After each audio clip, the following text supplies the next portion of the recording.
Well, I disconnected the wires from the old cutover switch and connected them into the junction box this morning, and this is all now programmed and operates as it should.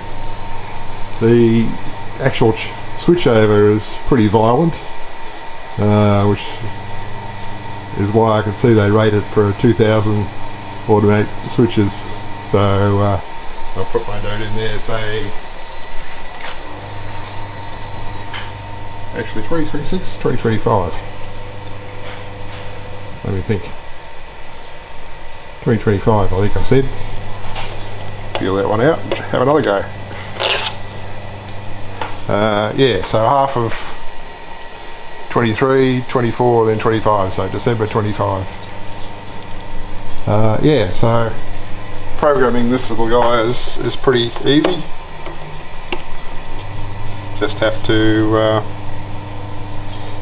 set the clock, which is easy enough, then program it and you give it the on time for program 1 using the hours and minutes to set the time. The days you can set to an individual day or every day or weekends or Saturday or Sunday or all sorts of combinations. So I've got it set to every day. So it's set to come on at 10 AM and you press the program button again, that gives you the off time for program 1. So I'll set that to 0000 and then you hit the clock that says I'm finished doing programming. If when it is on PLN between midnight and 10 AM the PLN goes away, obviously this is available, so it will switch automatically across. So I think we've got all the bases covered. And at some later stage I'll tidy up that wiring a bit and possibly remove that cutover switch. But for now, job's right.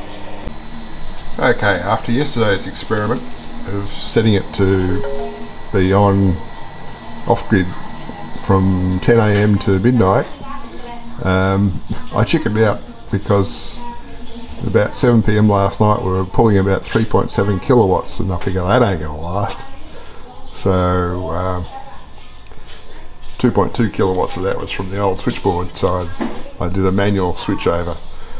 So this morning I've come out and I've reprogrammed this now to be 9 AM to 9 PM and we'll see how we go with that. Given it's 9:01, it's already switched this on, but I had this on manual. So if I switch this now to auto, you'll see just what happens when it switches. It's violent. So that's why it's only good for about 2000 of those switch events. But you can see now that this is to say whether we have control signal or not, so you can see that one's off now because this has disconnected it. So yeah, we'll see if I chicken out before 9 o'clock tonight.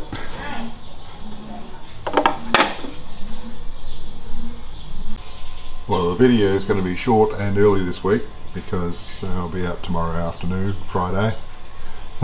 This thing's working out as planned. I currently have a program to switch the household to off-grid, as in the old switchboard household, to off-grid at 9 AM and switch it back again at midnight. And yesterday was the first time on that time sequence and it worked as planned.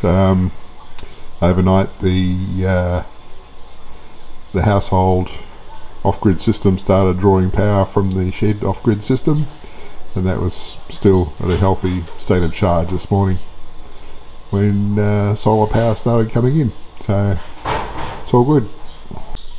I asked Jabita what these trees were. The first one's an orange tree, the next one is a fig tree, and the third one she didn't have a translation for. It says brown on the inside with, brown skin with black seeds on the inside, and we can get them in Australia. I'm still none the wiser.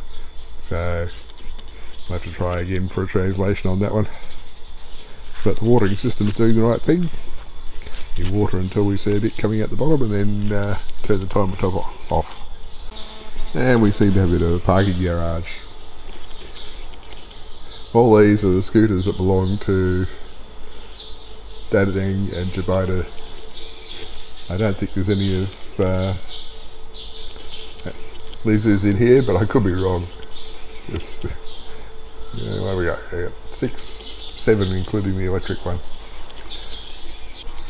Someone's been here borrowing screwdrivers and not returning them. I bought Azra and Dadang a complete set each, so they didn't need to borrow mine. So I know it's not them. Wonder who else has been in here uninvited. And if they ask to borrow things, I will generally say yes, because I say, oh, okay, now I know who's got it. But if they just come and borrow things without asking, I am very territorial. That gets to me. Well, Jabota tells me this one's a Clankang, which is a Jawa name for it. She doesn't know what the English name for it is, but near as we can figure out, it's sort of like a lychee rambutan type thing. The brown skin and white flesh with black seeds in it. So, I'm trying to think what that's called in English, but it does not come to me. Yeah, and on the subject of this thing, I thought painting it white would be nice to match the building, but I'm told no, because the building's too bright. In the bright sunshine, it hurts Jabota's eyes, and Siti Fatima, Dadang's wife, agrees that yeah, the building's a bit bright in full sunshine, so this is going to stay dark to provide a bit of contrast and to relieve the eyes a bit. But yeah, it's Friday morning, and I'm out this afternoon, so I might just edit down whatever I've got and put up a short video. It will be short because not much has happened. Well, found out that Kleng Keng is Longan, so now we know.